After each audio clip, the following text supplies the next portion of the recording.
Hola a todos, ¿cómo están? Creo que aquí ya nos pueden ver, ya tenemos bastante gente que está llegando a nuestro webinar de la tarde de hoy. Y bueno, tenemos a ver, 43 personas. Y bueno, y bienvenidos a nuestro webinar, a nuestro primer webinar de Flanders en español. ¿Cómo estás, Araceli? Uh, Ahí Ahí ya te está. escucho. Todo bien, muy bien, gracias y mucho gusto. Ojalá y todos disfruten el webinar de hoy, que como dijo Diego, es el primero. Estamos emocionados de hacer el primero con Diego, que es uno también de los mejores en la industria. Bueno, pues para los que no conocen a Araceli, Araceli es representante de ventas de Flanders en Latinoamérica, entonces Ujú, muy seguramente es la persona que va a estar de cerca con ustedes en toda la parte de, llamemos, de asesorías y todas las ujú. preguntas. Y la razón por las que lo convocamos hoy, que veo que ya tenemos 50 personas, es porque, bueno, es la primera vez que entrevistamos a Bram. Entonces, hi Bram, welcome. Hello, everyone. Ok, Bram es CEO de Flanders Scientific. Entonces, nada, bienvenidos y me gustaría preguntarles como para romper el hielo en el chat, ¿de qué país son? Si son de México, si son de Perú, a ver, o de Colombia, escriban en el chat, son libres de escribir. Ok, Brasil, Costa Rica, España, Colombia, aquí está Jesús, Argentina, Ecuador, México. Bueno, hay gente de UK. Qué bueno, miren, entonces ahí, there is a lot of countries united here in this meeting room. Y bueno, vamos a empezar. Vamos a empezar la charla. ¿Qué horas tenemos? Tenemos las 4:04. Entonces les comento cómo va a ser la dinámica de nuestra sesión. Lo que vamos a hacer es efectivamente, Bram, how is your Spanish? Non-existent. No existe. I speak Flemish, though, if anybody needs to speak some broken Flemish. It's Flemish and English. Okay, okay, that's good. Okay, entonces precisamente como queremos que todos entiendan y queremos un poco esta parte, entonces lo que nosotros hicimos con Bram fue hace una semana nos conectamos y él nos hizo una presentación y yo les hice unas preguntas. Nuestra dinámica en este espacio va a ser, vamos a reproducir ese video donde ustedes van a ver subtítulos de toda la presentación. Esto dura alrededor de 1 hora y 10 minutos. Y después quiero que, o en ese, durante ese mismo momento, vayan colocando preguntas en el chat. Para después de reproducir ese video, vamos a responder las preguntas en vivo y en directo. Entonces, Araceli, no sé si quieras comentar algo como para antes de empezar. No, ahorita creo que podremos hablar un poco más después de reproducir el video, ya que el video tiene mucha información de la que queremos compartir. Pero como dijo Diego, si tienen algunas preguntas, por favor, colóquenlas en el chat y ya, ojalá y tengamos tiempo para contestar a todos. Buenísimo. Entonces, pues dicho eso, pues voy a compartir pantalla y voy a reproducir el video para que todos lo puedan ver. Hi everyone, my name is Diego Yhamá. I'm from Colombia. I'm a colorist and trainer based in Colombia. And I'm so happy because in this opportunity, I'm going to interview Bram. Bram Desmet is from Flanders Scientific. And it is an honor to have you join us and share this space with the Spanish community speaking. Many professionals here in Latin America and in Spain use Flanders Scientific both on set and in post-production. And this opportunity not only allows us to learn directly from your expertise, but also highlight Flanders Scientific interest for connecting with the Spanish community of speaking people. So first, thank you so much, Bram. I'm really, really happy, as I told you before. Before talking about monitors and all technology, I want to know about you. Tell us about, are you engineer or are you I don't know, media specialist? Tell us about it. Yeah, well, thanks for having us here, Diego. I really appreciate it, and we love the advocacy and education that you do in your market, and so it's an absolute pleasure to talk to you. Myself, I kind of grew up around this. My father worked for Barco in the CRT division when Barco was one of the main professional CRT monitor manufacturers in the 80s and the 90s. So I literally kind of grew up around it, but funnily enough, no, I'm not an engineer by training. Everything I've learned has been on the job training, so to speak. I am actually a philosophy major of all things, and then went to flight school for a bit and got my private pilot's license and my instrument rating. So those are some of my other passions as flying and philosophy. But yeah, I got into the monitor game really early on, just out of flight school, kind of as a temporary job just to help out. And yeah, just got really interested in it. Again, learned a lot on the job itself, and kind of grew my expertise from real world experience, which I think is the best way to do it. So learned about a lot about calibration, learned a lot about monitor technology over the years, and been at this for about 20 years now. Wow. Yeah, and it's interesting because many people always ask, hey, do you study for being a colorist? And I always say the same. I learn on the way. I learn in the Yeah, life. And it's also funny because I also in this field because my father used to work in a reseller company for Sony. yeah, So since I was a child, I was in contact with cameras and so on and so on. And then here I am. So it's yeah, we have close paths. It's like our family were in the industry. absolutely. Yeah. So what is talking about that? What is the passion you have about monitors? Because monitors is one of the main things in color grading. Yeah. Definitely. I always say to the people, okay, save money for a computer, but it's not the main thing. Save money for a good monitor.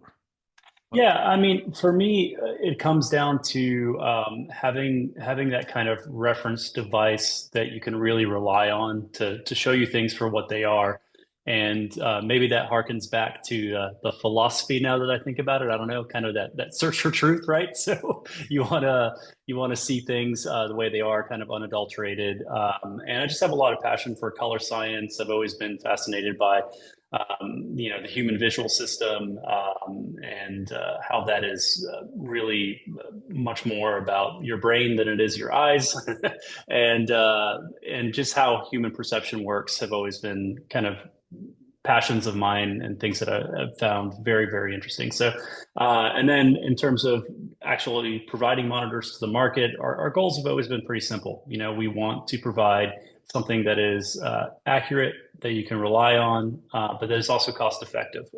And that has been a key goal of ours, is to try and make professional reference monitoring more accessible. Because we want more and more people using these reference grade devices, because ultimately that leads to better content. If your content is consistent, then that does nothing but better facilitate your ability to get your artistic vision across.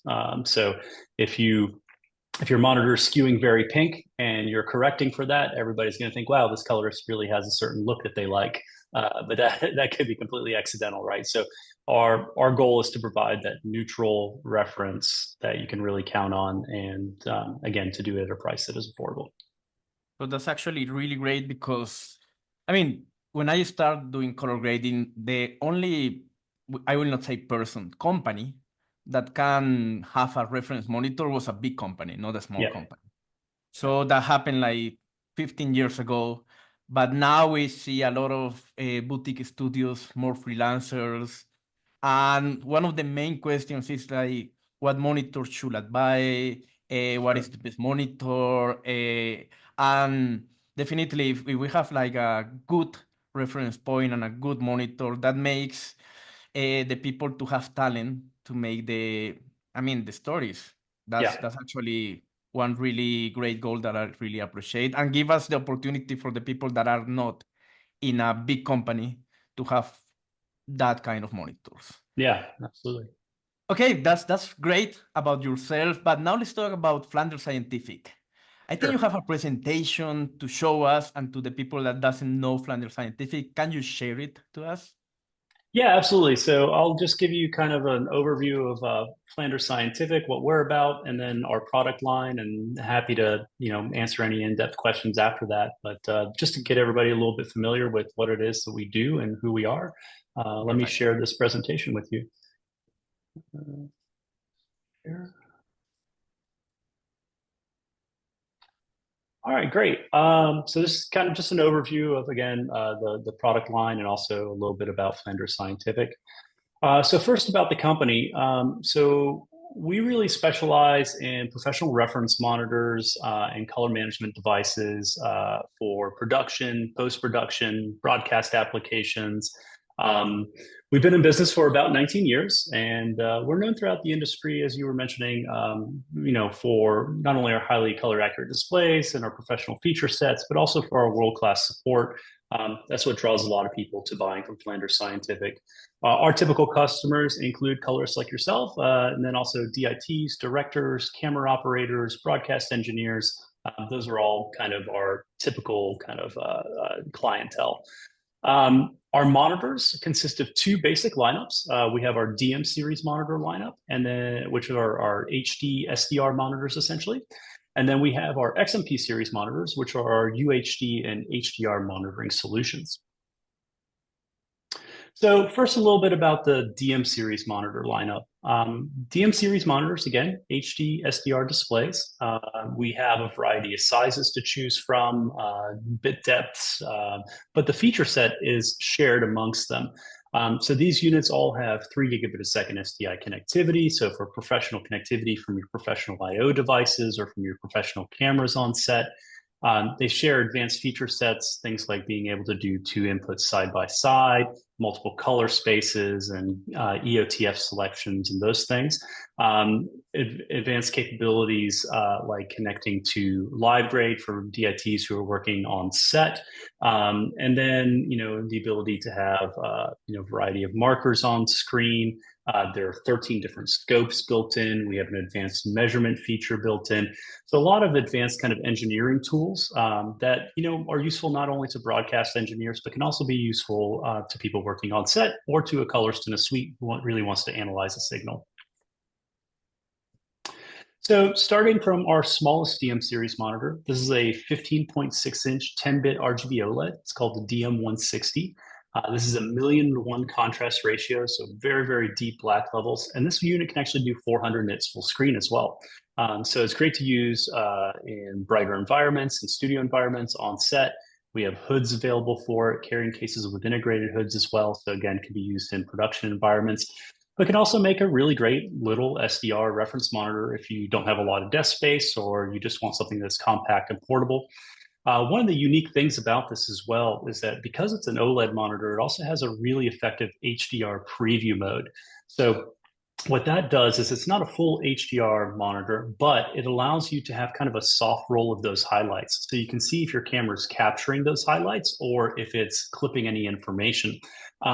You can kind of do this with LCD monitors too. The problem is when you go to make a static backlight LCD monitor reach 400 nits or more, you also raise the black levels with it. So you kind of lose that contrast.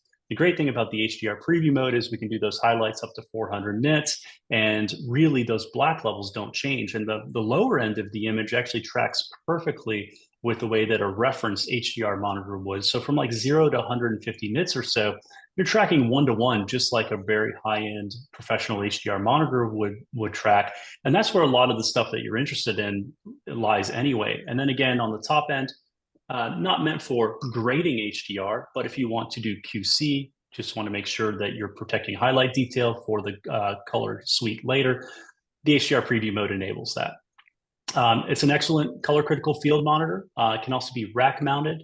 And again, it's very, very lightweight, portable, small form factor, weighs just 2.6 kilograms, only draws 17 watts of power, can be battery powered very easily as well.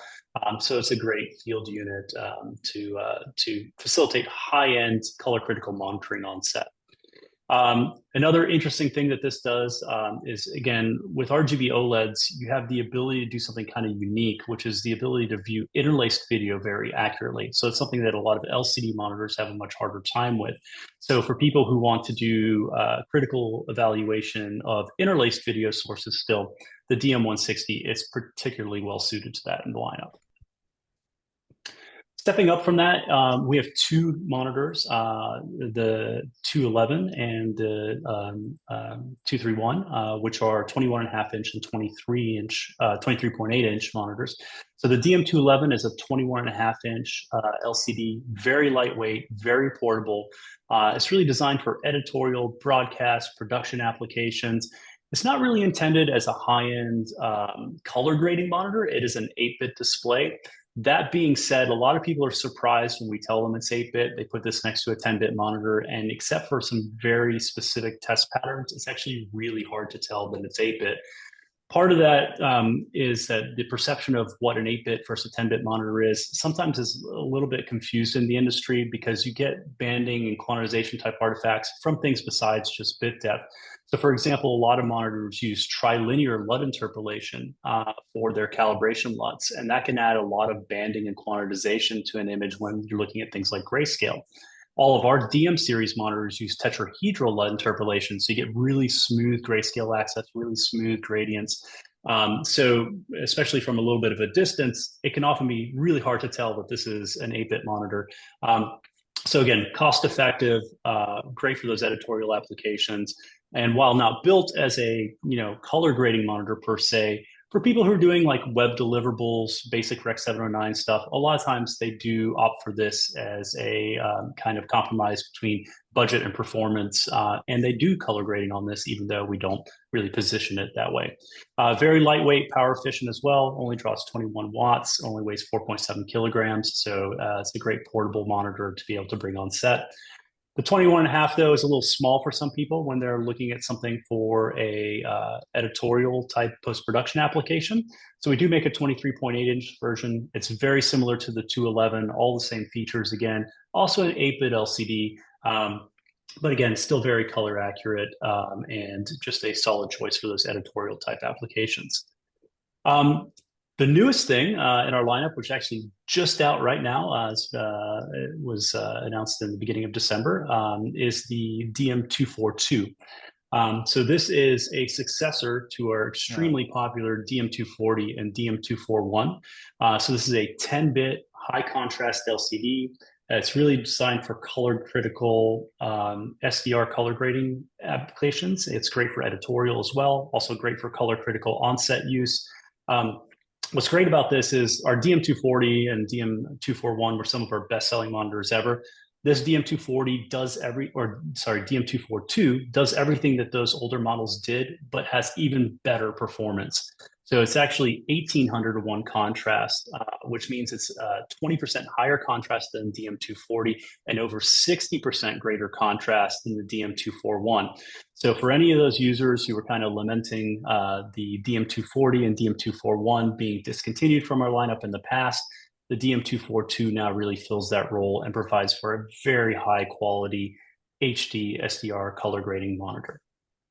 Yeah, and actually I know many people, friends of mine that have that monitor and love that monitor.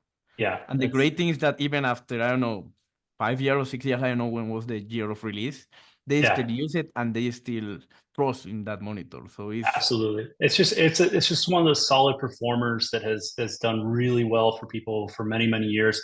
And now the DM242 basically builds upon that success and that reliability and that dependability with something that will outperform even those very popular models. That takes us up to our XMP series lineup. So these are kind of our flagship models. These are HDR, UHD displays. They're great for HDR mastering, SDR mastering, anything from interlaced footage all the way up to 4K P60. You can do all those things on this. So really intended for those most color critical applications that people may have for color critical monitoring in professional environments. These are all quantum dot OLED, which is one of the latest and greatest technologies out there. Quantum dot OLEDs have exceptional off-axis viewing. That's one of the best things about them, is that people can really stand anywhere relative to the monitor and be assured that they're looking at the same thing that someone standing directly in front of it is looking at. And go into kind of the lineup here. So the first XMP series that we released was the XMP 550. This is really our flagship monitor that started the whole XMP series lineup for us. This is a 2000 nit capable display, a 55-inch monitor, again, quantum dot OLED. And it's really intended to be of a primary reference grade performance level. But obviously, one of the great things here is that it's a very large form factor, right? So it's much bigger than the 31-inch monitors that people have been used to using as their primary reference monitor. And that's special for a few reasons. One of them is that in a lot of rooms, you can use this as a single monitor for both the client and the colorist to look at. So you don't have to worry about buying two displays or matching two displays. You can have one display that everybody can look at and that everybody can agree is the reference display. There's no more discussions about, I like the way it looks on the small one, but I don't like the way it looks on the big one. We can all just say this one monitor is what we're all going to look at. The other great thing about it is that it's a little bit more representative of what a lot of your most critical viewers are going to be looking at, right? So there's not a lot of TV watching happening on 31-inch TVs. We're either watching on our tiny little mobile devices or on giant televisions in living rooms, right? So we have 55-inch, 65-inch, even larger displays. And having a large reference monitor can be really useful because things like noise are a lot easier to see on a 55-inch display. And something that looks good on a 24-inch or a 31-inch display may not look as good when blown up to 55 or larger. So having a reference quality display at this size, a little bit of a paradigm shift in the industry, but really, really useful for people who want to get something that's more of the form factor that the clients at home will be seeing. Yeah, of course, when you make a 55-inch monitor like this, the first question we had from day one is, do you make something bigger? And we do. We have the 65-inch, so the XMP 650. So that's again, a 2000 nit capable display, all the same specifications, 4 million to 1 contrast, 2000 nits peak. Everything's identical to the XMP 550. It's just a much bigger monitor at 65 inches. So that's great for those bigger rooms where you need a larger monitor. And that has been in the lineup for a bit now and has proved to be a popular display for us. Of course, the flip side of this is always the other question. When you release a 55 and a 65, then everybody goes, hey, do you make a small one? And we do. We have the XMP 310. So the XMP 310 is the newest addition to our XMP series lineup. And this is a 31.5-inch quantum dot OLED display. Now, this one is just 1,000 nits. It's not 2,000 nits. So for people who want, something that gets brighter, the larger units do have that advantage. But when it comes to small form factor, lightweight, can be used on set or in post, and is also a lot more cost effective, the 31.5-inch is really the unit for those applications. The great thing about it is that it is still a quantum dot OLED monitor. So if you are using it in mixed environments, because we know that not all environments can support both not all environments can support just a single monitor. Sometimes the room demands that you have a small and a large monitor. This pairs really well with the larger monitors, right? They're both quantum dot OLED. They have very similar spectral power distributions. So visually, they match quite well. The perceptual match is really good between the small and the large monitors. And this is a huge point that we like to make about these quantum dot OLEDs in general as well, is that this technology is special in that you have something that's of a reference quality that is now entirely closed loop. And what I mean by that is you have these 31.5-inch displays, which can be used on set. So right from the beginning, the cinematographer, the DIT, they can all be looking at a quantum dot OLED. Then you get to the post-production environment, and you might have a 31 there, or 55 or 65, again, professional reference grade monitor, and we can all look at it on a quantum dot OLED. So from set to post, it translates really, really well. And then the beautiful thing is that this is not a technology that's exclusive to the professional world, right? So it's something you can find in home televisions and in home computer monitors. And so this means that then when the clients go from your post suite, where they saw it on like an XMP 550, for example, then they go home and they see it on their consumer quantum dot OLED TV. Again, perceptually, you just completely closed loop. You don't have these differences that come from using different types of technologies. And this is really the only professional technology that can say that. All these other technologies out there, RGB OLEDs, like we've had in the past, were really only used in the professional world. You didn't have a lot of that in the consumer world. You also had those RGB OLEDs were only available in those 31-inch and smaller sizes. There weren't these large format displays. And then when it comes to things like light modulating cell layer, which is another really cool technology, but the problem with those light modulating cell layer reference monitors is there's really no analog for that in the consumer world. It's a very expensive technology, and you don't see adoption of it in the consumer space. So one of the beautiful things about quantum.OLED and one of its biggest selling features. That takes us to probably the most important thing that we have built into both the DM series and the XMP series, and something that we spent years working on, and that is our GaiaColor Direct Connect Volumetric AutoCal. And so the special thing about this is that it allows you to plug a probe directly into a monitor and run a calibration, and it calibrates for all color spaces. The reason we spent so much time designing this is that there are great third-party applications like Color Space, like Lightspace in the past, like Calman from Portrait Displays. These are all really good programs, but the learning curve can be a bit steep. If you're not a professional calibrator, if you're not doing it every day, it can be a little difficult. If you're a colorist who maybe calibrates your displays twice a year, it might be a little hard to remember how to do everything, right? And so it's easy to make mistakes. And because it's easy to make mistakes, because the learning curve can be a bit steep, the trend that we saw over these last 19 years of doing this is people are reluctant to calibrate. So they don't calibrate as often as they should. And so we want to solve that problem by making calibration so simple, by making it something that doesn't require standalone software, something that is built directly into the monitor so that anybody can do it. You don't have to be a calibration expert, and we automate as much of that process as possible for you. By doing that, we see that people are inclined to calibrate much more often, and that's just better for the industry as a whole. So that's one thing we spend a ton of time on. And what I'd like to do, just to explain it more clearly than I can probably do in any reasonable amount of time, is we have a video that goes over how to do this. So I'll play that back and you guys can see what you think, and I'm happy to answer questions afterwards.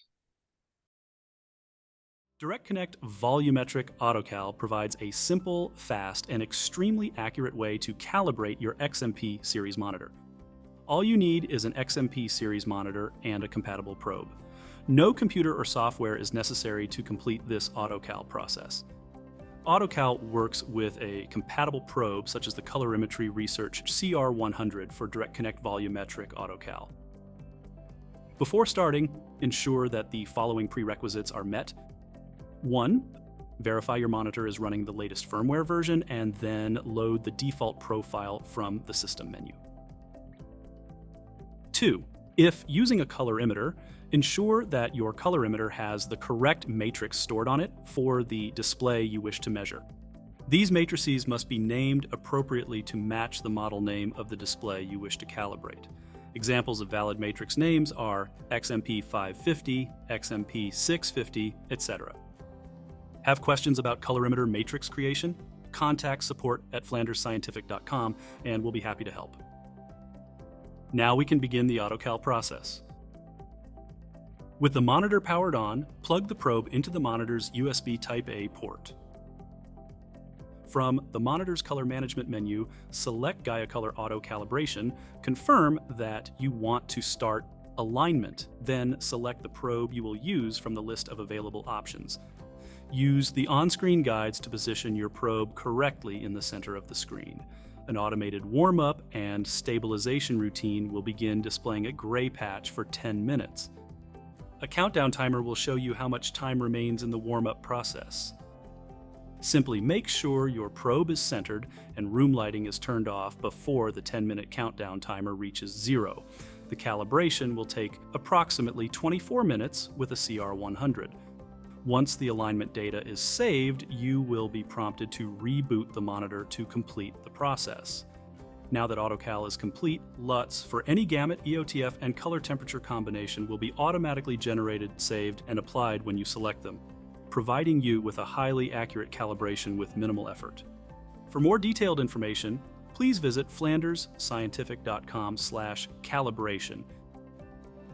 XMP series monitors and compatible probes can be purchased at shopfsi.com. All right, so that kind of covers how it works, and the thing that I'd like to reiterate here too is that this works with most of the popular probes on the market, right? So CR100, CA527 from Minolta, the Klein K10A, the Klein K80. But also the thing that we spent a ton of time on is making sure that this also works with really affordable probes. So this works with a custom version of the i1D3. It's called the i1D3DS OEM. And this is a probe that costs $280 US, very, very affordable. It works just as well as the more expensive probes. It's just slower. So that's what you give up. So typically, professional calibrators will want to use the higher end probes because they gain a lot of speed. They can do a lot more monitors very fast. But we work to really make this entry-level probe do a very good job as well. It just takes a little bit longer to calibrate. If you have just one or two of these monitors, then it's no big deal, and you would use that. And again, if you're a professional calibrator, or if you have a large facility and you need to calibrate a lot of these quickly, the higher-end probes will facilitate that. But anyway, that's kind of an overview of the things that we think make Flanders Scientific kind of special and what our latest products are. And happy to chat about anything else you want to chat about. Awesome, awesome. So you actually share like a big overview of the many questions we can ask you about monitors. And that's actually a great point because, I mean, we all see these videos in internet in English, but as you see, we are adding some subtitles here so you can understand all the things. So this is going to be live, and now you are watching it live. And I want to break the ice with some questions because the idea of this is like to make a hybrid format. Sure. This is recording, but we are live. And I want to break the ice with some questions that probably people are going to ask, but we also want the people to start asking questions right now in the chat. So we can talk with Bram or we can answer with Bram those questions. So I will break the ice with some of the questions that probably people ask. And let's talk one about, let me see. Okay. So you mentioned that earlier that there are monitors for editors, for broadcast, for DIT, for colorists. And that's actually one of the best questions and best answer we may say to the people when they ask, what monitor should I buy? So probably the answer you will say, what are you doing with the monitor, right? Yeah, exactly. So we always, and we make a big point of that, we don't just try to push the most expensive option in our lineup, right? So what we always try to do is find the right solution for a particular user, right? So we have clients who, some big facilities that may have like 40 edit suites or edit bays, right? And they don't need an XMP series monitor in every day. What they need is they need consistency. They need to be able to do editorial work and not be distracted by monitors that are, not matching or don't function the same. So a lot of what we offer is just that consistency and knowing that when you, bounce content from one DM211 to another DM211 across 40 different edit suites, for example, that everything's going to look the same. There are different solutions for different people. If you're on set, you probably want something light. You probably want something that can be battery powered. If you're in post-production, it really depends who you're delivering content to. A lot of people are still doing mostly SDR work. And that's something that I think has been kind of special about the XMP 310 in particular is that previously, if you wanted an HDR mastering display at that like 31-inch size, you're spending $30,000, $40,000 to get a proper HDR display. And the problem with that is if you're someone who does 95% SDR work and only 5% of your work is HDR, or you're just aspiring to do HDR work, you can't justify that. I'm not a fan of this build it and they'll come type mentality that some people seem to have. So in the past, I would always tell people, don't go buy our $35,000 HDR display unless you have a client, paying for your HDR work. I think the XMP 310 starts to change that. The price is low enough on that to where it's kind of competitive with what people would pay for a really good SDR monitor, even 3, 4, 5 years ago, but it can also be used for HDR. So for people who are doing still mostly SDR work, but they need a high-end monitor that can do UHD, the XMP 310 can do that. And then if they need to ever deliver an HDR deliverable, they can do that as well. In fact, we have some clients who are now taking the approach of whether the customer that they are grading for is asking for SDR deliverables only or HDR and SDR, that they do everything starting in HDR. So they'll do like a Dolby Vision project. And then if the client says we only want SDR, then they just kick out an SDR version for them from that derived version with trims. And it gets them in the habit of doing things HDR. And then if the client comes back, or if you can potentially upsell the client to doing HDR, you have that work already done for you. So that's becoming a little bit more popular, that we have people, always taking that HDR first approach, whether the ultimate kind of deliverables are primarily HDR or SDR. Yeah, so that's actually a great answer, because you already mentioned in the presentation, okay, this monitor is for this part, this monitor is for this. And one of the things that I found in Flanders monitor, they're really flexible. Yeah. They're really, really flexible. It's like you can connect them via HDMI, you can connect them via SDI. They have a lot of ins, they have a lot of outs. They have you can put it in a rack, you can put it in a desk, you can put it in a DIT car, in an editing room. So that's one of the things I really think is great. It's like different options, flexibles, and it's up to what you're going to do. Yeah, absolutely. And we see this also, especially in smaller markets, sometimes where you have people who are both the colorist and the cinematographer, right? And so what's beautiful about that is you can bring something like an XMP 310 or a DM242 on set. They have all the right connections. It's a metal chassis. It's not like a cheap plastic computer monitor. It's something that has 100 millimeter VISA mounting. It can be battery powered. It takes those professional inputs and outputs. And then you can bring it into the suite when you're done. And there you obviously have great consistency because you can use the same display for both applications. And I think that helps a lot. And we see a lot of clients who take that sort of approach. And so the monitors really are built with that in mind, to try to be as applicable to as many environments as possible.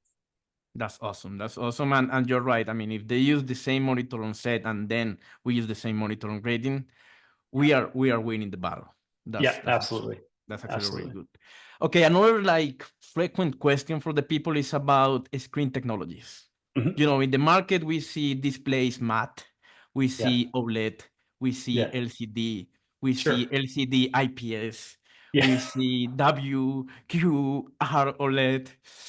It's difficult. It's difficult for a person that is new. He see all of that. How can we decide?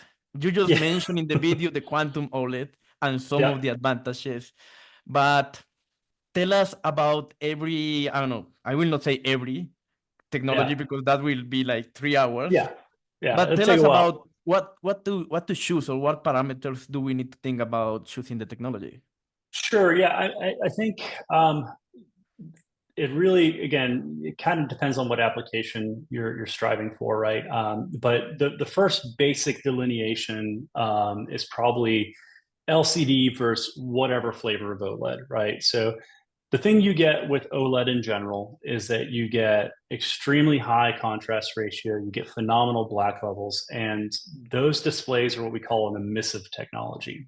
So they create light at the pixel level, and so you're not using a backlight that's always on, for example, and then filtering it, but rather you're emitting light at the pixel level, at a per pixel level. And when you don't want light, you turn that off. And so that's why the black levels are so great.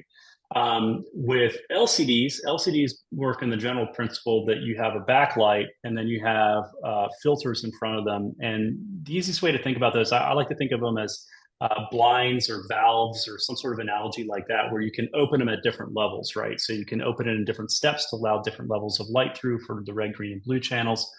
And that's how you make basically an image. So the thing with LCDs is that if you have a static backlight and you're trying to block all that light out with those filters or valves or blinds, if you want to think about them that way, is that they can't block that light out perfectly, right? So that's why you get more elevated black levels. So whereas on a really good LCD monitor like a DM242, you might have 1800 to 1 contrast. On a really great OLED monitor like an XMP 550, you might have 4 million to 1 contrast. So it's a huge difference. It really does matter. There are some kind of technologies that kind of blur those lines. So light modulating cell layer and full array local dimming are types of LCDs that get you to higher contrast. With full array local dimming, you have a backlight that's basically broken up into backlight zones. And you can essentially drive those backlight zones, brighter or dimmer, in addition to the filters that the LCD layer that blocks out the light. And that gives you higher contrast. The problem is that those full array local dimming backlights ultimately are always at a much lower resolution than the front panel, right? So you get artifacts no matter what you do, no matter how good your algorithms are, it doesn't matter. You're always going to get some halation, you might get some motion artifacts. So it's a good way to get bright, but it's not a great way to maintain perfect contrast at all times. And then with light modulating cell layer, that actually works really well at getting you very good contrast. So that's basically two LCD layers. Yeah. So you have your standard LCD layer at the front, which is your red, green, and blue filters. And then you have a monochromatic LCD layer that sandwiches in between. And those have a multiplicative effect. So you get higher and higher contrast because you have to go through 2 layers. So you can block out a lot more light. The thing with that is that your backlight has to be driven really hard. So they generate a lot of heat. They draw a ton of power. These things almost always have 2 to 4 fans or something like that on the back that have to go on. So it's not a very efficient technology, which is also why you don't see a bunch of it on the consumer side and only really in professional applications. They do have some advantages. You could do very bright full fields on them. Another kind of real downside of LMCL type technology, though, is that because you're going through those 2 layers, the off-axis viewing tends to be really poor. So if you move even a little bit off-axis, you tend to get color shift on those. Whereas with something like quantum.OLED or RGB OLED even, you get much better off-axis viewing. But it's a good technology. It's just very, very expensive. On the OLED side, you basically started traditionally with RGB OLED. So that's real simple, red, green, and blue OLED materials. Again, the emissive technology. Those were primarily SDR to start. There were some HDR versions eventually. Very expensive technology. And that was kind of the main downside and why you don't see that technology much anymore. Is that it was just hyper expensive. You were paying easily $1,000 an inch for those technologies when you got to HDR versions. WOLED is another popular technology. You see that in a lot of consumer TVs. And so WOLED is basically you have a red, green, and blue channel in addition to a white channel. That white acts a little bit like a boost, if you want to think about it that way. It's a good way to get bright without being terribly expensive. But the thing is that because it's not RGB additive for white, because you have that additional white channel, you can do white very bright, but you can't do other colors as bright as you would like. So you have what they call display color volume collapse. So for SDR, you can mimic proper kind of reference behavior pretty well on those. But for HDR, they really come up a bit short and aren't really at a reference level. And the easiest way to kind of talk about that is you might be able to do 1,000 nits white correctly on one of those. But if you're doing 1,000 nits white, you should be able to do a bright saturated green around 700 nits. And most of those WOLEDs can't do that. They'll be like half of that, for example, in some of them. So you will either have to give up saturation or you'll have to give up brightness. But you can't maintain both on those when you're doing those bright greens, bright blues, bright reds. So again, tends to fall short of what we would consider reference level performance on a WOLED for professional use in those HDR applications. Again, for SDR, you can kind of pull off a very good mimicking of an additive behavior on those. And then quantum dot OLED is kind of the latest and greatest technology. So it works a lot like an RGB OLED, so to speak, in that it is truly additive. But what's really cool about the way that quantum dot OLED works is that you have a blue OLED material that acts for all 3 subpixels, and that basically creates the light. And then you have a quantum dot color conversion layer that has red quantum dots and green quantum dots that convert that blue light into those different wavelengths. It's a very efficient system. It gets very bright, which is why we can do 2000 nits on something like an XMP 550. It's truly additive, so you don't have the display color volume collapse to worry about. And it's also a lot more efficient than those previous technologies. So it draws a lot less power than you would have had to draw on traditional RGB OLEDs or on something like a WOLED. Also, because that color conversion layer is one of the last things in the panel stack. So if you look at how it's physically made, it's the light's emitting almost at the very end of the panel stack. You get very, very good off-axis viewing. So better than you have on any other technology. It's measurably better. And that's a beautiful thing, because when we're talking about these big displays like a XMP 550 or an XMP 650, it doesn't do you any good to say, well, we can all use one monitor and use that as the primary reference display for both the colorist and the clients, if the clients have to sit in your lap to see the right image, right?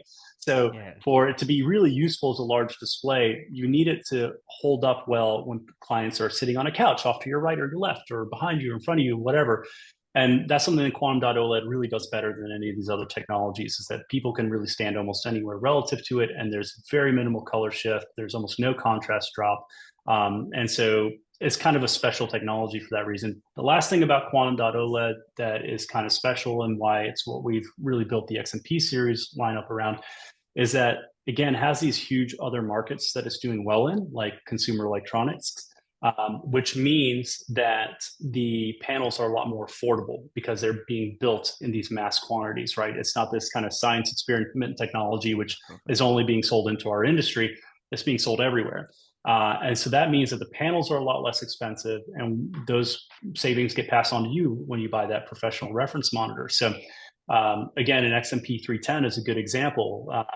Those retail for about $11,000 US. Just a few years ago, a 31-inch HDR monitor, even from us, was costing $30,000, $40,000, $50,000. And there's still $30,000, $40,000, $50,000 reference monitors out there at that 31-inch size. And probably the most telling thing is that an XMP 550 at 20 grand is still less expensive than a lot of the 31-inch HDR mastering monitors, even though you get something that's massively larger. So it's really a pretty special technology in that respect, and the thing that we're probably most excited about in our life. Now, of course, we do other technologies. We always are looking at different panel technologies. We do that RGB OLED in the 16-inch because quantum dot OLED doesn't exist in that size right now. And then we do LCD on the DM series because LCD is a lot more affordable than quantum dot OLED. So again, different technologies for different needs. And we will always pursue what we think is best for our clients. That's actually really, really great, because I mean, it's different, like different technologies, and you just mentioned a summary of all the technologies really fast. That probably I tried to. Sorry, it's a lot. No, it's a lot. I mean, if you are like looking in Google at every technology, you can spend a month reading even more. So you just make a great summary. And some people are asking about the micro OLED. Sure. Because it's next, right? So some friends say, is Flanders thinking about the micro OLED, or what do you think about the micro OLED? Yeah, so micro LED is really interesting. It's a very promising technology. And if you had asked me a year or two ago, I would have told you that after quantum dot OLED, that I would believe that micro LED would be the next big thing for our industry. Now I'm not so sure about that. And the reason I say that is because there's other future technologies like ELQD, which is an electroluminescent quantum dot system, that may come to market around the same time that micro LED finally gets down to the sizes that we care about. So one of the issues with micro LED right now is that you can get really good performance micro LED in very large walls, right? So you can do like a 30-foot wall if you have $1 million to spend, and it will look fantastic. It's hard to scale down. Heat dissipation is a big issue, and then maintaining contrast is a big issue because micro LED, a big part of the way that you maintain good contrast is by having a good ratio of the actual LED emitter to the black background that surrounds the LED emitter. And as you get smaller and smaller, it gets harder to maintain a good ratio to where you get good black levels. So a lot of times when you scale these things down, what ends up happening is that the contrast gets worse. Heat dissipation becomes harder, so they don't get as bright. So there are a lot of downsides to micro LED. Now, those things can be worked out. They're working on improving these technologies, and it may still have a good place for us in the sizes that we carry. In the sizes, like if you're talking about like a 30-inch or even a 55-inch, I wouldn't hold out hope that that's going to happen in the very near term. And again, ELQD, what's interesting is that it works a lot like quantum dot OLED, but instead of using a blue OLED material to excite those quantum dot layers, you actually essentially use electrons instead. So it's basically transistors that excite these quantum dot materials, and the quantum dot materials glow directly from that. So that's still in its infancy, but prototypes of that technology are already out there. The panels don't last very long at this point, but as they refine that technology, what you may see is that wins more in the sizes that we're interested in because it is particularly well suited to, tablet sizes even, and then computer display sizes. So we'll see how that evolves. We're keeping an eye on it. These technologies are fascinating, but what we see a lot of times is, something will look good on paper and then it takes 10, 15, 20 years to become a reality, or just never comes to market at all. Sometimes for commercial reasons, sometimes for technical reasons. So we're keeping a close eye on it, but it's just not a reality quite yet in the sizes that we probably care about. Absolutely, absolutely. And that's one thing. Probably next year, a new technology will appear and everyone will ask the same. Yeah. That's our life. Yeah. Okay, so we went really technical, and now I'm sure many of you guys are asking for more questions. So colóquenlas en el chat, and later we are going to ask that questions to Bram. Okay, so now let's talk about one basic question that is not basic, it's actually really deep, is that you always say about calibration, right?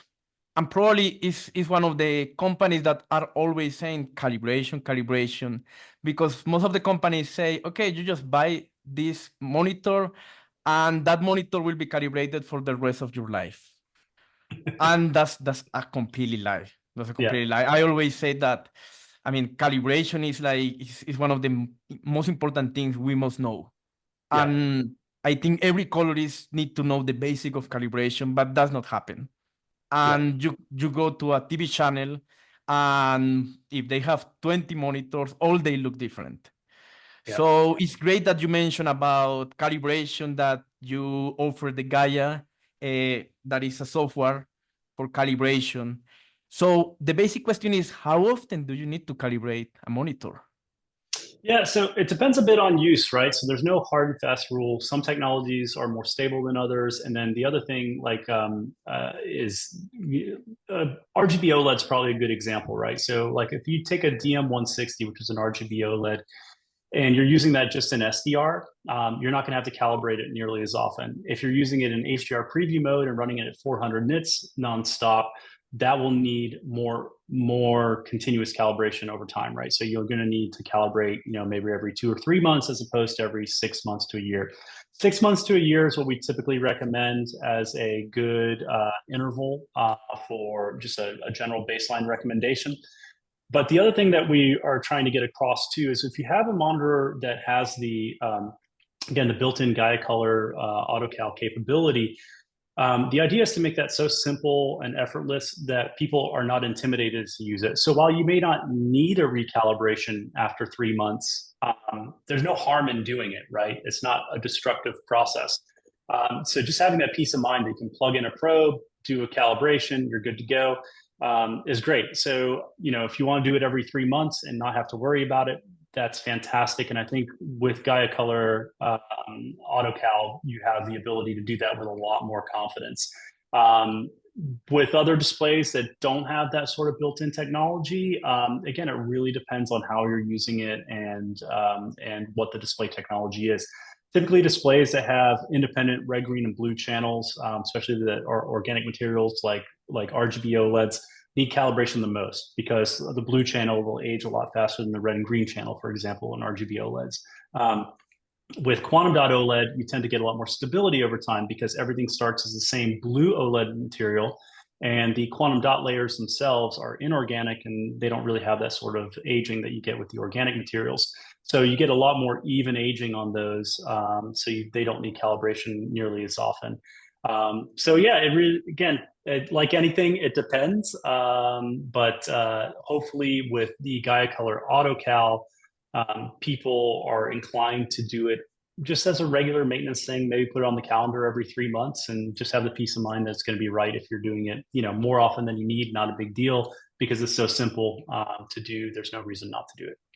Yes, like it needs to be. I mean, for example, in the United States, I know that there are some professional calibrators that you can hire and they can go to your house. Also, I know a service that you guys offer that people send to you the monitor and you calibrate. That is also awesome.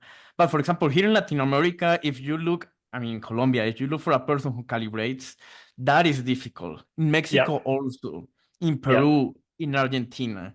So what you are doing with the GaiaColor, and you just buy a $280 proof, you're making affordable calibration to everyone, and you don't depend on a person, which is good, but you cannot find a person in our country. So that is a really great thing about when people ask me about a monitor.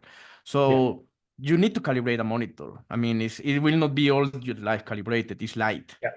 Yeah, And if exactly. you I mean, have, and that's what we do, so obviously everything arrives to you from us already calibrated. We provide calibration reports so you can start using it right away. But the idea with the GaiaColor AutoCal, like you said, is exactly that for people who want to be able to do it themselves quickly and accurately.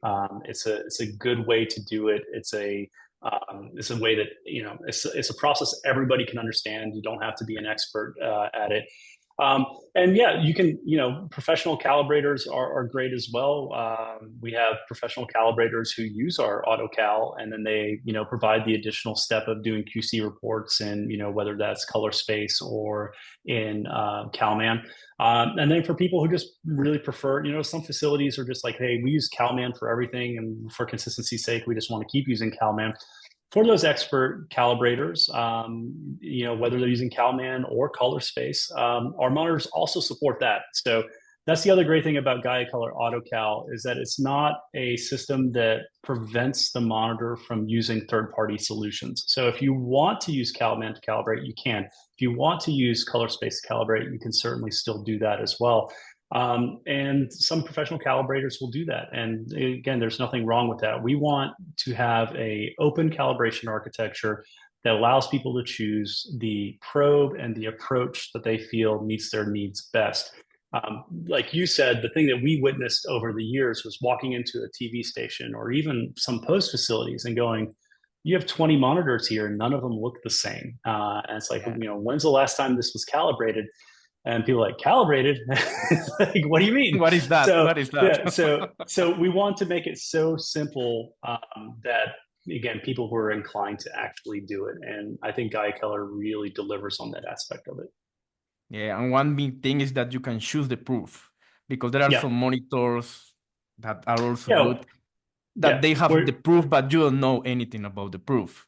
Yeah, You can get from one really affordable and one proof that is $10,000. So that's actually really flexible. Yeah. So we work with all the popular ones. The CR100 is probably the most popular kind of professional probe these days. And we work with that across our entire lineup. The K10A is another really popular probe. We work with that as well. Then we have, again, the entry-level $280 solution, which works really well. It just works slower. But that was a key partnership for us. We realized that not only do we have to make it simple, but for a lot of users, we also have to make it affordable.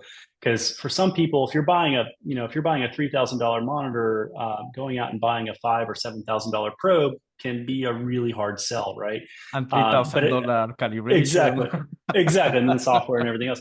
But for $280, and we have the send-in service, like you said, people can send it in to us as well. The thing is that almost nobody does that with monitors that support GaiaColor these days because the probe costs less than the round trip shipping. So most people will just get the $280 probe. So most of the monitors we have coming in for calibration are older models that didn't support that, and people will send those in. But for the new ones, again, if someone really wants to, we're happy to do it. We'll provide you the QC reports. You pay for shipping round trip, but the service is free. But for everybody else, the entry-level option is a much more affordable way to go about it. Absolutely, absolutely. That's really great. All right, we already have talked about many things, but let's talk about the start of the show. That is the XMP 310, right? You already mentioned great advantages about it. And I will say that this monitor is breaking the industry in HDR. Yeah. That's actually great. It's making affordable for many people to have an HDR reference one, grade one monitor.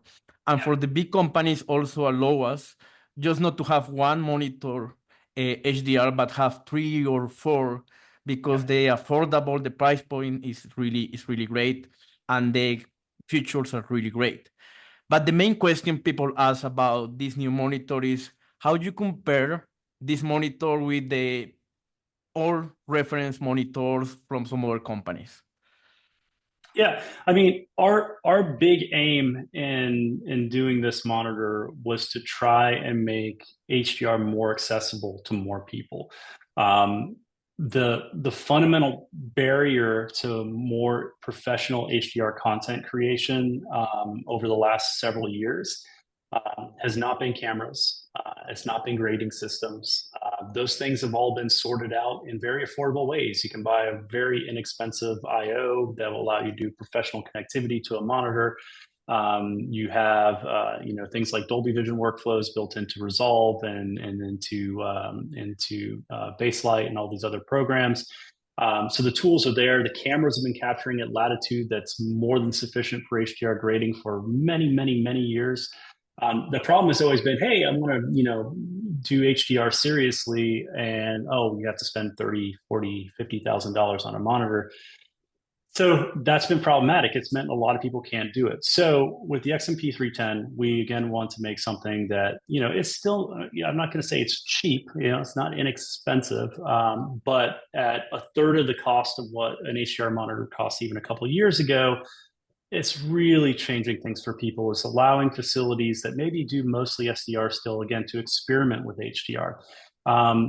This monitor also is going to have better off-axis viewing than any of those displays. It's more portable. That's the other big thing is that, if you want to do HDR, it's really light. And one of the big problems has been, another big barrier with, again, comes back to the monitor, but it wasn't even just post facilities, being the problem and not being able to, have enough post facilities buy these HDR monitors. It was also that on set, it was too expensive to bring a $30,000 monitor on set. People were worried about breaking it. It was heavy. It couldn't be battery powered, all these different things.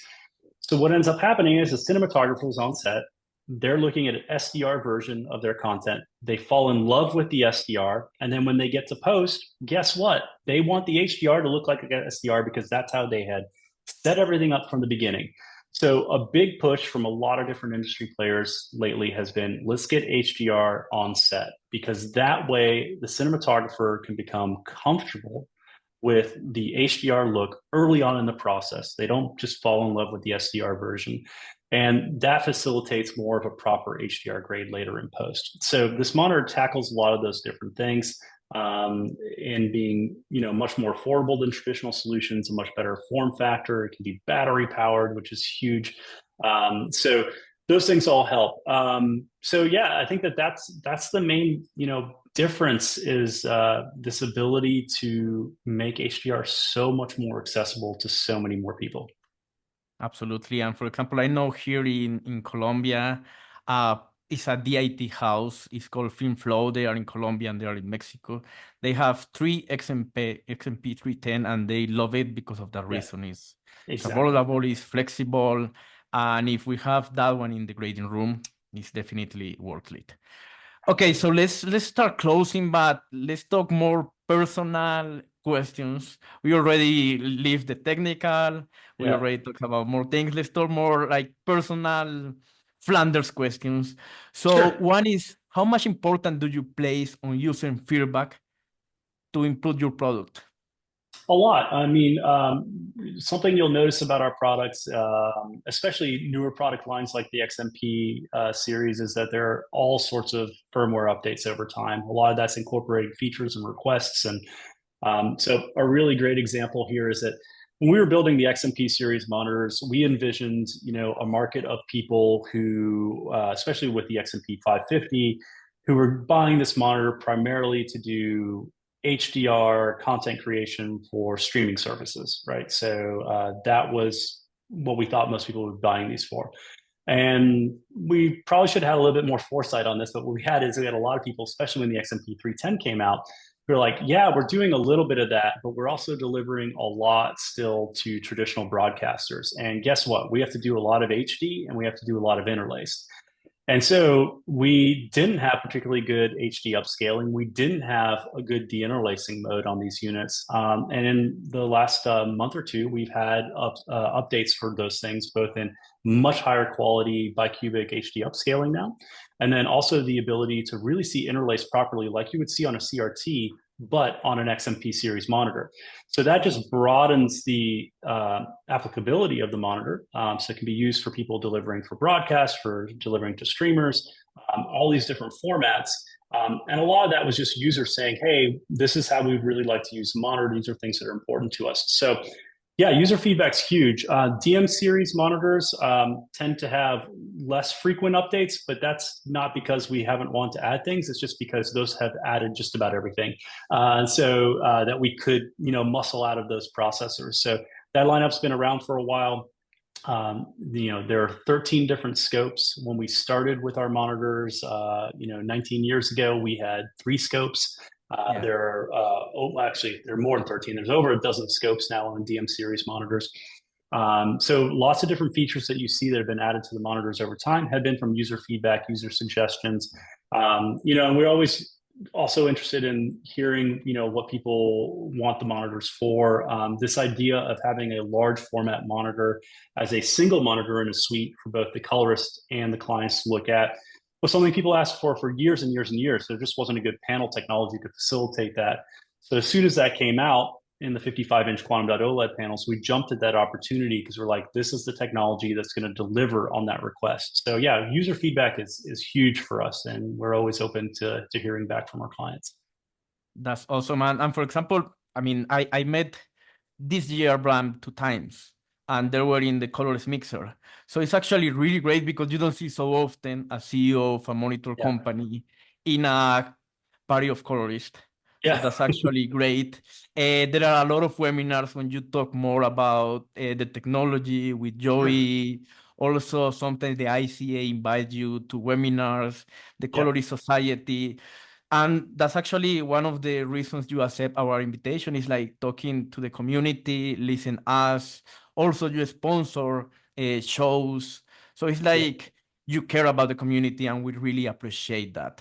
Yeah, absolutely. I mean, we're big fans of it. We've always had good fun, especially at things like the colorist mixer. We've been supporting that since day one, and those are, I think, important resources. And I think there's a lot of good overlap for us. So many of our clients, our kind of bread and butter business over the year has been people who are starting their own facilities, or people who are new to the industry, or editors who are moving into color correction, or all these different sorts of things. So education is a huge part of it, and we really think that our solutions at the prices that they are, and not being the most expensive thing on the market, but trying to get the job done at a reasonable price, goes hand in hand with people who are learning, who are trying to break into the industry, who are in new and emerging markets. So it's really important for us to continue supporting those efforts, and that's why you see our faces at those events. That's awesome. That's awesome. So, okay, so to close this recording part and leave space to the leave part, one last question is about what are the plans for the Spanish-speaking community? Yeah, so what we've been doing is really trying to focus more on expanding our reach to the Spanish-speaking community. Latin America has been a market where we've always done a fair bit of business, but we're really now making a push for that. So Araceli, who works with us, is leading up our efforts in expanding into that market. We're obviously partnering with you as well, and we're trying to get more Spanish language videos out to the market. That's been important for us. You'll probably see us at events in the future, both virtual and in person in those markets. Again, trying to have more of a face-to-face kind of presence there, because it's a growing market, especially content creation for streaming services, and something where we've seen a lot of pickup, especially in markets like Mexico. So it's incredibly important for us, and you will be seeing a lot of us in those markets. That's great. That's great. And that's actually part of the initiative, this webinar. So now we are finishing the recording part, and I'm sure in the chat people are asking about more things, more things. So Bram, thank you so much for Thank you so this much. short interview. It wasn't so short, but I mean, there are so many things. I love Absolutely. that. And we will be live soon, and we will answer the questions that people are asking. Entonces, los invito a todos a empezar a escribir preguntas en el chat para que Bram nos pueda responder, preguntas desde técnicas, desde, llamemos, setups. Y bueno, y con eso seguimos dando información a la comunidad en español. Gracias y so see you in the other space, or I don't know how to call it. Thank you, Sounds Bram. good. I appreciate it. Hey, hey, hey. Hola, hola. ¿Todos despiertos o alguno se durmió? Okay. It was great, Bram. Yeah, thank you so much. I really appreciate it. Yeah. I mean, there are so many. I mean, there were some questions that you answered during the video. I don't know, Araceli, do you want to emphasize some questions so Bram can answer us live? Sorry, I'm unmuting you. Sally, you should be good now. Should ask you to. Yeah. Okay, yes, we've got some great questions. Aquí tenemos algunas preguntas. Vamos a tratar de contestar todas sus preguntas, pero si no alcanzamos con el tiempo, me pueden enviar un email a mí y le podemos responder. Pero vamos a comenzar con la primera pregunta. So, Bram, one of the first questions we got was somebody asking that they need a 4K reference monitor for some DIT work on set. So they want to know they should switch to Sony or TV Logic. No, don't do that. No, so I mean, we make the XMP 310, which a lot of DITs are starting to use, and the 31-inch size is particularly good for 4K and UHD. When you go much smaller than that, it can sometimes be difficult to see the level of detail and noise in an image that you might want to see. So we think that's a good size. Now, we do understand, of course, that a 31-inch monitor in some applications is going to be too big for on-set use, especially if you're trying to get, multiple monitors on a cart.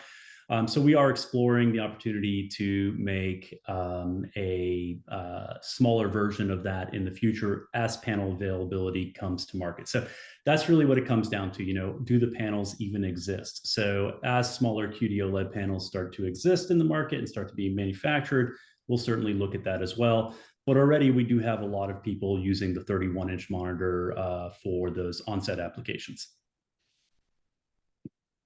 Diego, ¿quieres traducir un poco? Ok, bueno, sí, un poco es disponibilidad de paneles. Lo que menciona Bram es la tecnología QD OLED, es muy buena como lo que acaba de comentar, pero aún no está disponible en paneles más pequeños. Entonces, por eso mucha gente se está llevando ese panel de 31 pulgadas a set, pero sabemos que hay diferentes tipos de, o ocasiones o locaciones donde necesita más pequeño, pero va a depender mucho de este tipo de que estos tipos de paneles sean disponibles al mercado. Ok. Y esa pregunta nos lleva a nuestra segunda pregunta que es similar. Y la pregunta fue que si vamos a tener un monitor más pequeño de como teníamos un OLED, el DM desde 220. Pero le preguntamos a Bram. So Bram, our next question kind of, follow up on that is, are we going to release something smaller?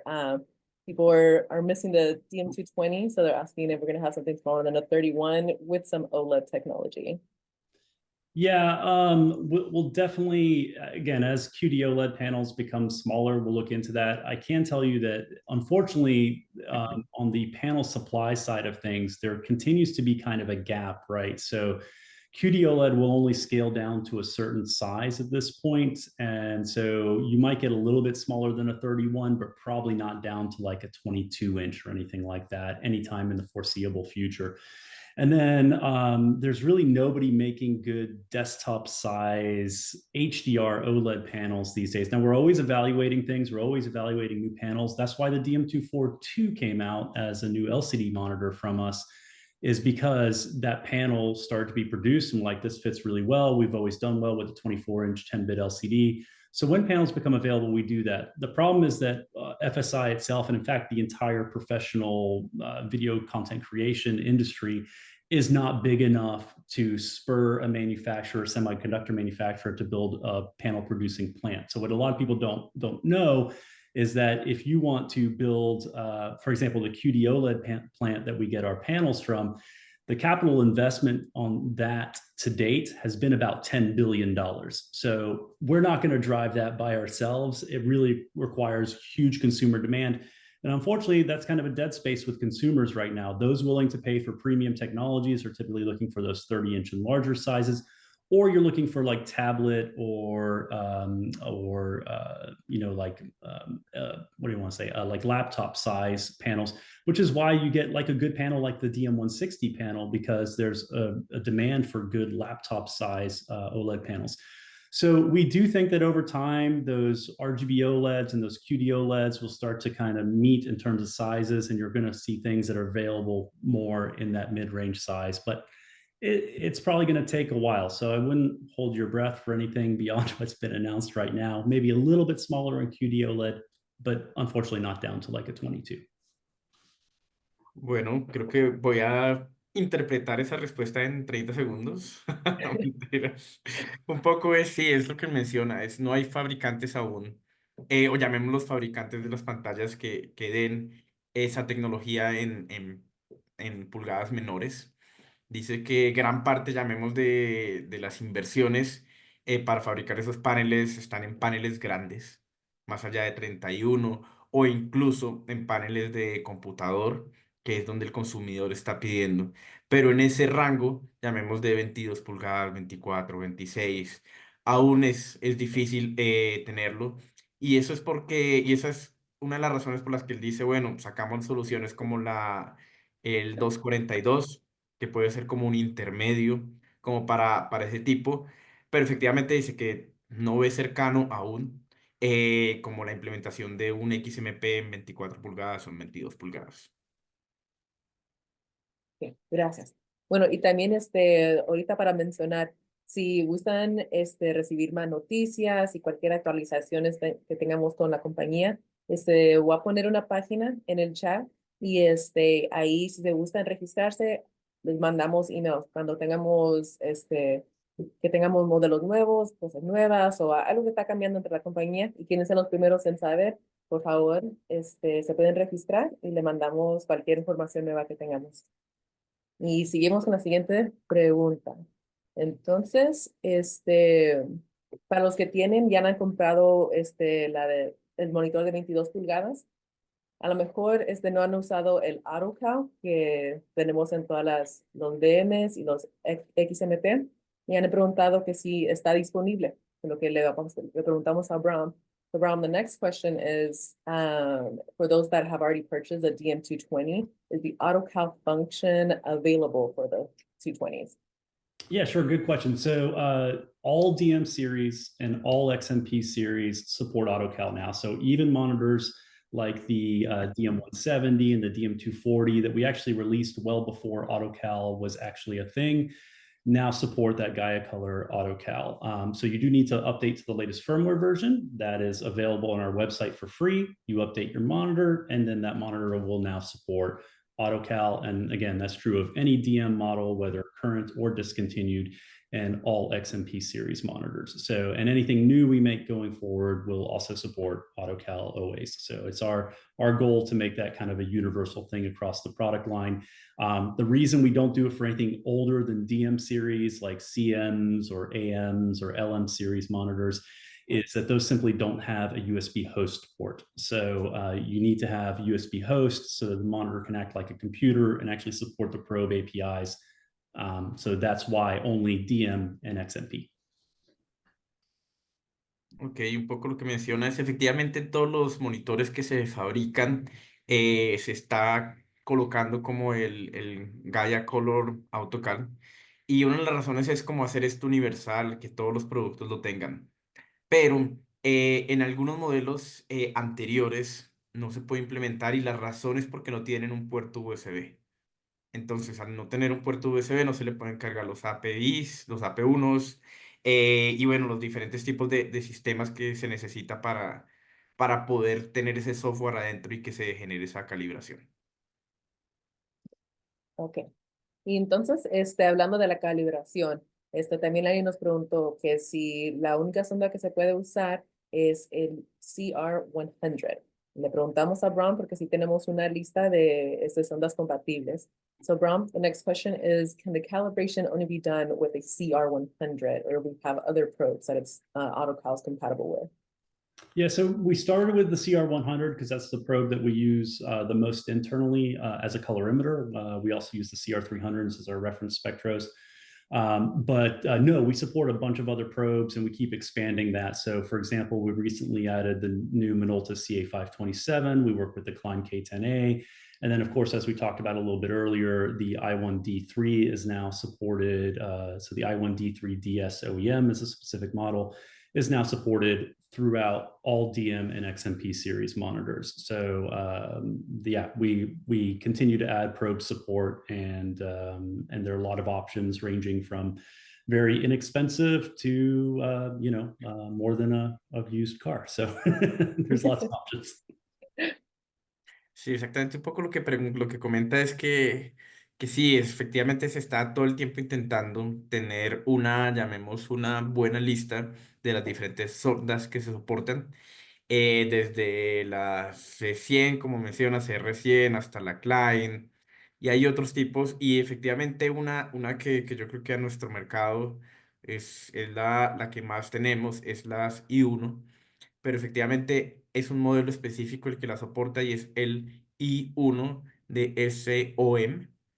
Entonces, ese es el modelo específico que la soporta y es, llamemos la manera más económica como para poder usar esa facilidad.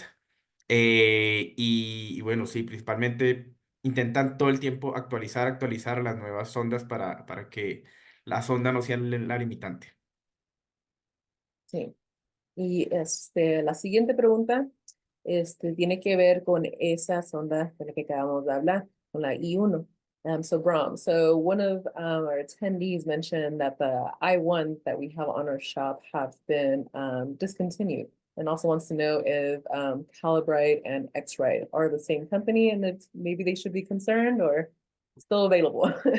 No, so our probe remains readily available. We just got shipments of them, I think, this week or last week. So that's not an issue. So the confusion comes in the fact that X-Rite is an OEM supplier to Calibrate. So Calibrate tries to sell into consumer space for photographers and things like this. But they are essentially a customer of X-Rite, like we are a customer of X-Rite. So that doesn't have anything to do with that. And also the specific version of the I1 that we sell is actually not something that anybody else really sells. It is a version that is, again, as the name implies, I1D3DS. That DS stands for direct storage. And the important thing about that direct storage is we work with X-Rite to free up some flash memory on those probes that allows us to store matrices so that every probe has matrices for the specific models you're going to calibrate. And that's a really unique thing. Most other people with I1s are using software-based matrices, whereas we are using actual hardware-based matrices stored on the probe body. But yeah, there's some understandable confusion, but no, those probes aren't going anywhere. We have a good relationship with X-Rite, and it's one of our best-selling probes. Bien, entonces habla un poco que no, que en ningún momento se ha descontinuado, que hay un poco una confusión por los nombres y también por la compañía y por todo eso. Pero ellos dicen que perfectamente esta sonda se puede comprar en la tienda de Flanders Scientific. Y también algo que menciona es una gran diferencia de esta sonda es que si ustedes se dan cuenta es, ¿y qué es? 1D3SOM y el DS traduce como sería como la sigla de storage en la sonda y eso es bastante importante porque lo que permite es grabar matrices de color adentro para los procesos de calibración. La anterior sonda I1 dependía del software para estos procesos. En este caso está adentro, lo que facilita ese proceso. Pero nada, la sonda continúa, está disponible. Y bueno, yo creo que es como una forma para tenerla para estudios boutique o personas. Sí. Ok. Tenemos otra pregunta de calibración, de por qué se descalibran los monitores, que si es por cuánto tiempo están usando el monitor o si no tiene nada que ver con la pantalla estando prendida. So Bram, our next question is also about calibration. And it is, why do monitors go out of calibration? And is the calibration directly related to the hours of use? Or could you turn on a monitor that hasn't been turned on for 2 years and that's also needs to be calibrated? That's a great question. So the main reason that displays need to be calibrated over time is that they age. And so when we say they age, that's because most of the technologies we're dealing with have some sort of organic compound to them that ages with use. And so that's true of OLED or quantum dot OLED. And as the name implies, the O stands for organic. So that's the thing that ages with time and through use. So yes, it is related to hours of use primarily. Like any organic compound that exists though, if you let it sit long enough, even without use, it could age for other reasons as well. But use, hours of use is the main thing that's going to drive aging of a display. And that doesn't just apply to OLED, where the name is kind of obvious, that organic part of it, but it happens with LED backlighting as well, because LED backlighting, typically to get wide gamut, will use phosphor coatings to give you different abilities to expand the color gamut, for example, of the light source. And so those age with time and use as well. And so when you get aging of those components, that's when you need to calibrate, because you get both loss of luminance and you can also get color shifts, because typically there are different, like in an RGB OLED, there's a red channel, a green channel, and blue channel, and those age at different rates. And it's that differential aging that causes the display to drift in terms of white balance as well. So yes, all displays will need calibration over time. And that's why we worked on building an AutoCal system to try to make that easy for people. Bien, yo ahí creo que me quedo con la final porque traducir toda esa parte hubiera sido, me hecho anotarla. Bueno, lo que dice es que sí, efectivamente por horas de duración los monitores se van perdiendo, llamemos su efectividad, su habilidad, entonces es importante calibrarlo. Habla un poco de la tecnología de OLED que se desgasta, también el LCD también se desgasta. Y un poco lo que ellos planean es, o la razón de tener ese AutoCAD Gaia, es efectivamente eso, es como, bueno, sería una mentira decir que no se desgasta, que no se descalibra. Entonces, por eso tener un sistema de calibración adentro para intentar que el monitor sea lo más fiel posible a cómo fue entregado. Ok. A ver, y creo que vamos a responder a nuestra última pregunta, que creo que ya nos pasamos un poco del límite. pero ya vieron que Diego colocó mi correo en el chat. Si tienen algunas otras preguntas, por favor, mándenmelas y les puedo responder. O también podemos, puedo hablar con Bram, que aquí también está muy cerca y cómo responder sus preguntas. Pero para la última, vamos a hablar de que si hay un indicador en el monitor para ver que, para decir que ya necesita que estar calibrado. So Bram, so for our last question, finish off strong with this, with our calibration questions. Is there some kind of indicator on our monitors or on monitors that will say that monitor needs to be calibrated, or what should somebody look for to show it's time to calibrate? Yeah, there really isn't an indicator because it is so content dependent, and so that's the hard thing. Even when trying to give someone an amount of time, right? So people ask, how often should I calibrate? Our safe bet generally is to say if you do it twice a year with most technologies, you're more than safe. It also depends a little bit on your tolerance for drift, right? So, I mean, technically, you can probably measure some drift at 6 months on most monitors, but has it drifted enough to where it's going to affect the decisions you're making? That depends. It's also not easy to just say by hours, because if you're doing 1,000 hours of HDR grading, you're going to get a lot more drift than 1,000 hours of SDR grading because you're just driving the materials harder. So there's no real easy indicator. I think regular calibration is the safe way. And obviously, if you do own programs like CalMan or ColorSpace, you can always check your calibration. So you can verify your calibration, see if it's gone out of calibration more than you would like, and then do a new AutoCal.